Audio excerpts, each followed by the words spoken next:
ఈ గ్రామాలకి ఏ అవసరం ఉన్నా కూడా ఖచ్చితంగా భూమా కుటుంబం గాని తెలుగుదేశం పార్టీ కార్యకర్తలు గాని ఖచ్చితంగా అండగా ఉండి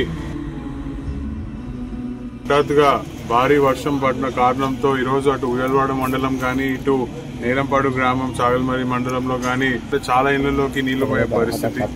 మరి మీరు చూసుకుంటే అక్కడ హరివరం విలేజ్ లో ఈరోజు ఇంకా రోడ్డు గత ప్రభుత్వంలో సగం రోడ్ వేసి సగం రోడ్ వేయకపోవడం కారణంతో వాటర్ అంతా ఫ్లో అయ్యి ఈరోజు ఇళ్ల లోపలికి వెళ్లే పరిస్థితి. సరే ఇక్కడ చూసుకుంటే నేలంపాడు విలేజ్ అనేది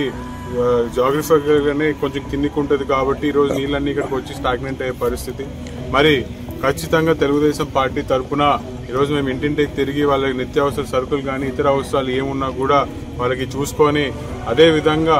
ఇలాంటి వరదలు మళ్ళీ ఇలాంటి గ్రామాలకి రాకుండా ఉండడానికి పర్మనెంట్ సొల్యూషన్ ఏమనేది కూడా చూసి ఖచ్చితంగా ఈ గ్రామాలలో మళ్ళీ వచ్చే రోజుల్లో ఇలాంటి వరదలు రాకుండా ఉండడానికి మా తరపు నుంచి మేము ఏం చేయాలన్నా తప్పకుండా చేస్తాం.